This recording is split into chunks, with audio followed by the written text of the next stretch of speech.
CompTIA Tech Plus Complete Training Course. Exam Objective 2.4. Given a scenario, install and configure common peripheral devices. Keyboard.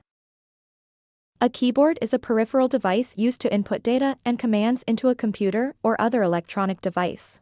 It's one of the most essential tools for interacting with a system, whether you're typing a document, entering a password, or using shortcuts to navigate faster.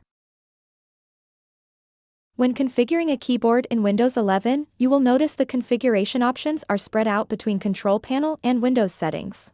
Let's start with the Keyboard Properties applet found in Control Panel. To access it, open the Control Panel and select Keyboard. Once the applet opens, you will be able to adjust how the keyboard responds to your inputs. You can customize things like repeat delay, repeat rate, and cursor blink speed, all of which affect how quickly characters appear when a key is held down or how fast the system responds to rapid typing. Now, for additional keyboard settings, head over to Windows Settings. In this tool, navigate to Time and Language, then select Typing or Language and Region, depending on what you're looking for.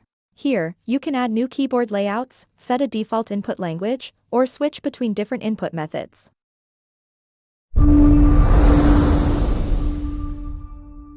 Thank you for watching. Subscribe for more great content.